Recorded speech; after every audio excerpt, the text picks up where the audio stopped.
Hello, Authority Gap listeners, and welcome to the Authority Gap podcast, the AI-hosted companion series for consulting firm founders and B2B expert-led service firms that want to become easier for buyers to understand, trust, recommend, and choose.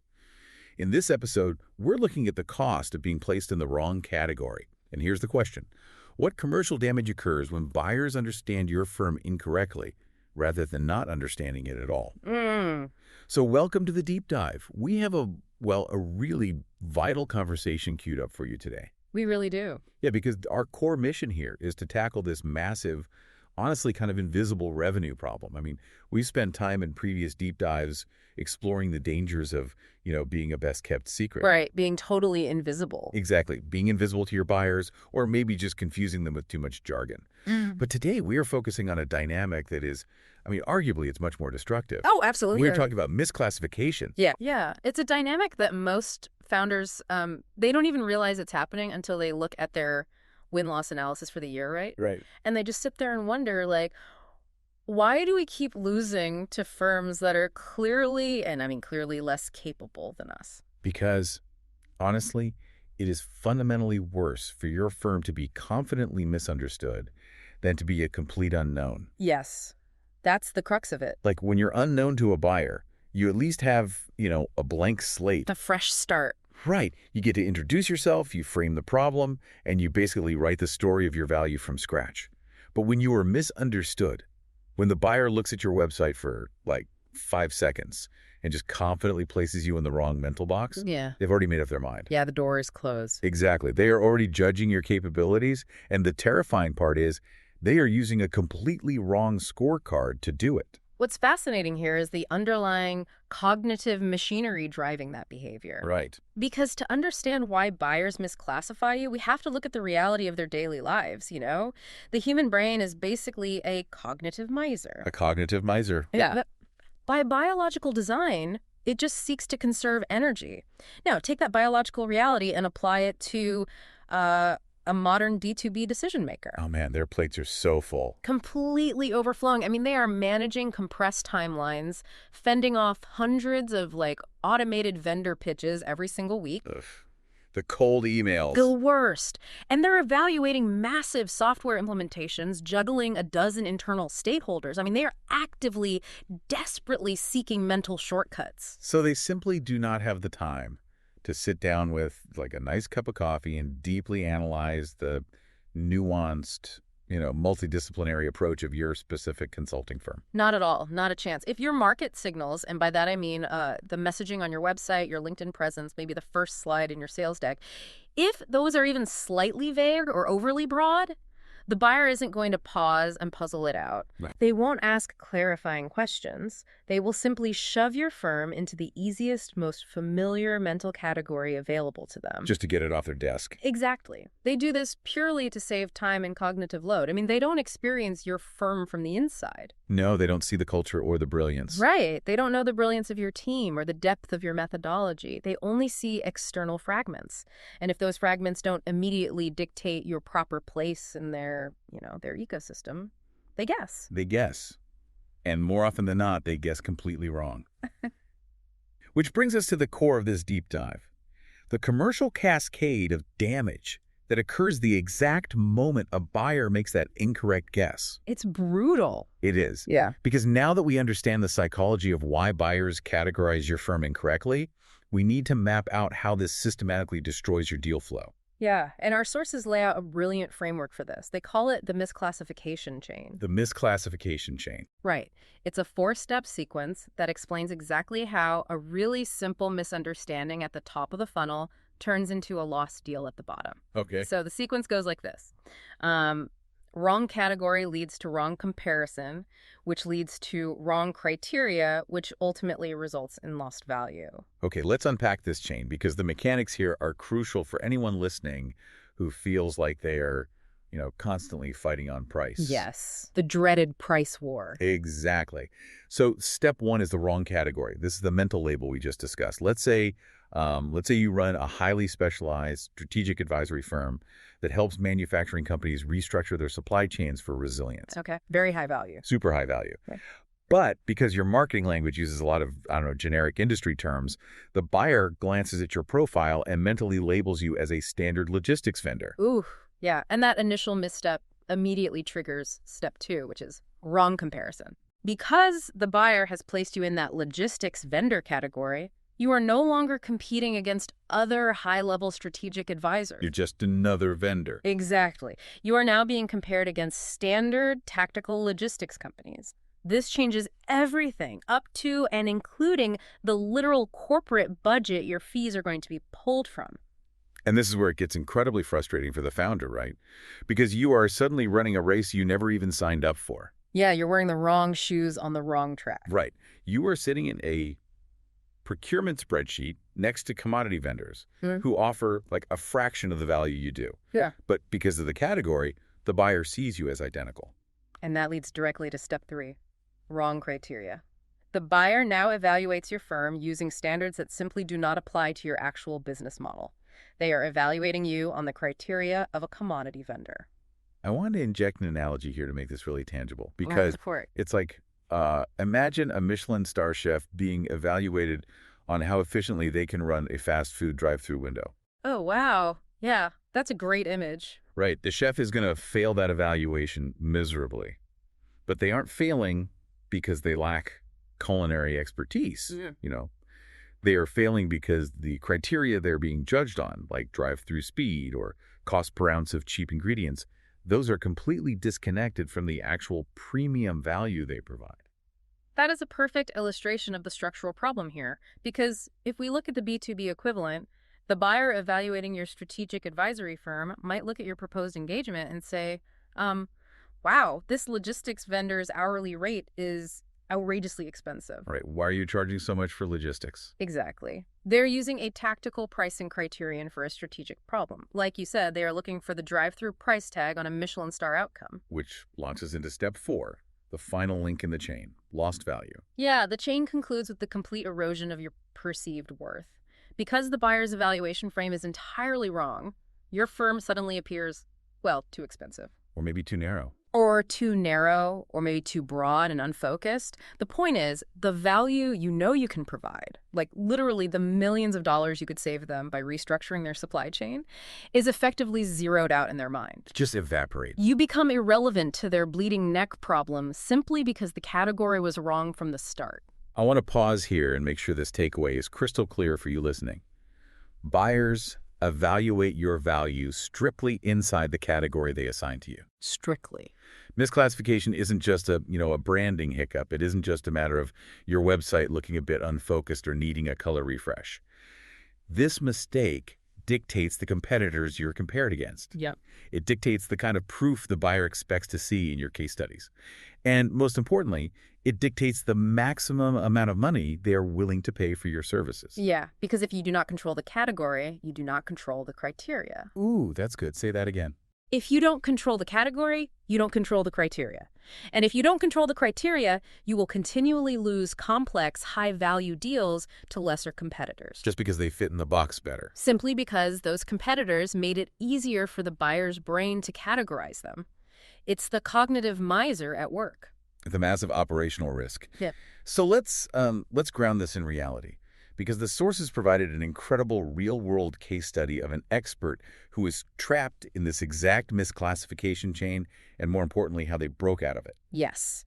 This is the case of an independent counsel, a highly, highly accomplished lawyer. And the setup here is critical for the listener to understand. This individual possessed a staggeringly deep and broad range of expertise. Like, seriously broad. Very. They had deep knowledge in regulatory compliance, complex technology platforms, manufacturing operations, Wow. corporate privacy laws, corporate governance, and holistic risk management. I mean, to put it mildly, an absolute powerhouse of specialized knowledge. A resume that most professionals would kill for. But the central problem stalling their commercial growth was not a lack of expertise. Right. The problem was that buyers had no idea when to engage this counsel. Because the expertise was so wide-ranging and encompassing, buyers just didn't know how to categorize the value. As a result, the market defaulted to misclassifying this counsel as a purely reactionary asset. They got placed in the break glass in case of emergency box. That's exactly it. The buyer would only call when a high-stakes, urgent incident like, I don't know, a massive data breach or a sudden regulatory audit basically forced the issue. That's the exact dynamic. The buyers viewed them as a reactionary crisis manager, like a firefighter you call when the building is already engulfed in flames. Right. They completely missed the fact that this counsel was actually a preventative, strategic advisor who could architect systems to stop the fire from ever starting in the first place. Now, wait, here's where it gets really interesting, Yeah. though, because I know what a lot of founders listening are thinking right now. Having that incredibly broad range of legal, operational, and regulatory expertise, I mean, that sounds like a massive competitive advantage. Right, on paper it does. Yeah. You are essentially offering yourself as a one-stop shop for complex corporate risk. Why on earth wouldn't you want to broadcast all of those capabilities on the homepage of your website? Mhm.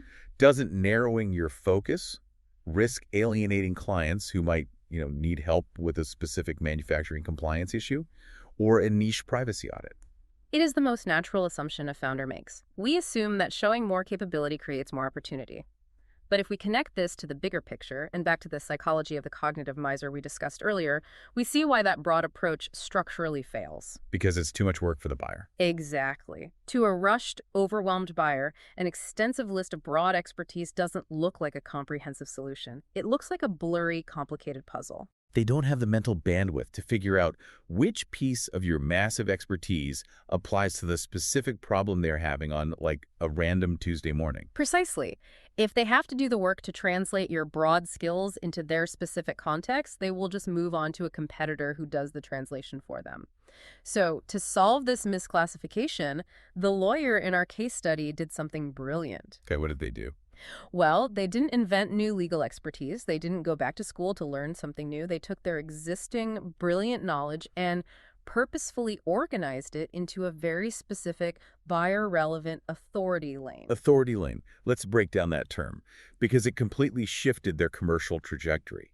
Instead of lifting 20 disjointed practice areas, what did they actually focus on? They sharply narrowed their market-facing lane to focus on legal defensibility, cyber risk, and specifically the immense financial and operational value of involving a legal perspective before a breach or incident escalates. Notice how that instantly changes the category in the buyer's mind. Overnight. It yanks them out of the reactionary crisis vendor category and places them firmly in the strategic risk partner category.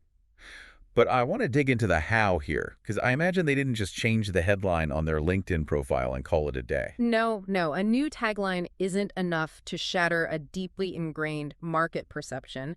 They had to systematically build highly visible authority assets to reinforce this new category. Like what kind of assets? Well, they began publishing targeted articles. They created in-depth video insights. Oh, nice. Yeah, they built an entire YouTube video library focused on this specific intersection of cyber risk and legal defensibility. And they structured a distribution system to make sure the right buyers saw it consistently. And let's look at how that content actually changed mechanically. Because in their old broad category, they might have published an article summarizing, a new data privacy statute. Right, very standard. Very standard, very generic legal update. But in their new authority lane, their content shifted entirely.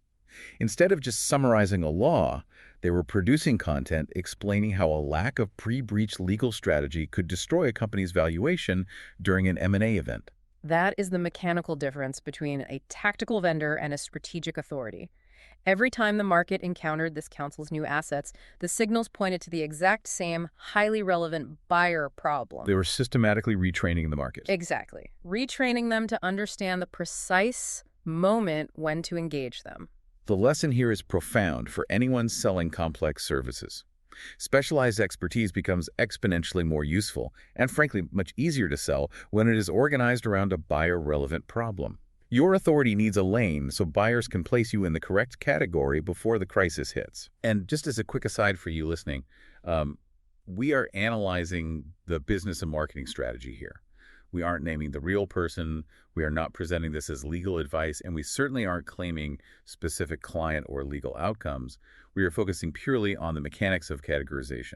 The mechanics are the entire game. This case study proves that establishing a tight authority lane can break you out of the misclassification chain. But that brings us to the operational reality of making this shift. Right. How do you actually execute this repositioning in the minds of your buyers? Because repositioning isn't a weekend project. You can't just flip a switch and say, hey, I'm strategic now. It is a significant undertaking because you are attempting to fundamentally change the buyer's cognitive frame. Market memory is incredibly stubborn. You cannot just write a clever new value proposition, put it on your homepage, and expect the market to instantly forget how they have categorized you for the last decade. So what does this all mean for you, the listener? Let's say you are sitting there realizing you've been misclassified. And let's say you rewrite your sales deck tomorrow to reflect a new strategic authority lane. The harsh reality is that your firm's old memory in the market doesn't just vanish. Nope, not at all. If you have been viewed as a tactical implementation vendor for the last 5 years, the market will actively resist your new positioning. Every time an old client or a familiar prospect interacts with you, their brain is going to try to pull you right back into that old, wrong category. This raises an important question for any founder trying to pivot. How do you actually retrain a market? How do you overwrite a stubborn mental shortcut? Right. How do we fix it? Well, our sources address this through a concept called the market relearning loop. It's a psychological process that consists of 3 main elements. It starts with the old association. That is the incorrect category you are currently trapped in. Then you introduce the new signal. This is your focused authority lane and the new messaging. But the bridge between introducing that new signal and achieving actual reclassification in the buyer's mind, that's repetition. Ah, okay. Let's talk about repetition, because it's easy to misunderstand that word. We aren't just talking about saying the same catchphrase over and over like a late-night television commercial. No, not at all. We are talking about consistency of meaning. Repetition in a B2B consulting context means ensuring that every single touch point a buyer has with your firm reinforces the exact same strategic category. Everywhere they look. Everywhere. Your thought leadership articles, your case studies, your proposal templates, your outreach emails, and crucially, your initial discovery conversations, they all have to sing the exact same tune. Consistency of meaning matters far more than just cranking up the volume of your marketing activity. To put a finer point on it, you can't go out and give a keynote speech about being a high-level strategic advisor, but then send a follow-up newsletter that sounds like it was written by a tactical staffing agency. Exactly. If you introduce mixed signals, you destroy the relearning loop. The buyer's brain, looking to conserve energy, remember the cognitive miser will encounter that mixed signal, get confused, and immediately default back to the old association. Because the old category is the path of least cognitive resistance. Always. I mean, think about it in terms of corporate procurement. Imagine you were trying to sell a revolutionary AI-driven supply chain solution, but the buyer's company only has budget categories for standard IT maintenance or warehouse logistics. Right. Do you use language that straddles both, or language they just don't understand, they can't process your value? You literally stall out in the sales cycle because they don't know which budget to pull your fee from. Yes, the deal just dies. You have to relentlessly teach them how to categorize you as a strategic operational efficiency investment. And every single interaction has to reinforce that new category. The value of your expertise only lands when the buyer understands what that value actually means in their context. And they will only understand what it means if you relentlessly and consistently teach them how to categorize you. Right. It takes discipline, and it takes time to overwrite old market memory, but it is the absolute only way to escape the misclassification chain. It really is the only way to stop losing massive deals to firms with half your expertise. So as we wrap up this deep dive, I want to leave you with a practical self-check, something for you to deeply consider when you sit down with your team this week. Yeah, this is important. Look at your firm's outward presence through the eyes of a rushed, overwhelmed, highly impatient buyer. What is the most common wrong category a buyer could confidently place your firm in today? And more importantly, what specific signal, whether it's on your website's homepage, your LinkedIn headline, or buried in your standard sales deck, is accidentally reinforcing that exact mistake? It's a challenging audit to perform, but identifying those mixed signals is the first step toward reclaiming your commercial value. If buyers may be evaluating your firm through the wrong category or comparison set, take the Custom Authority Gap Prescription Quiz. It takes about 2 minutes, shows you where your authority gaps may be, and gives you the option to participate in a discussion group led by Derek Little, author of The Authority Gap.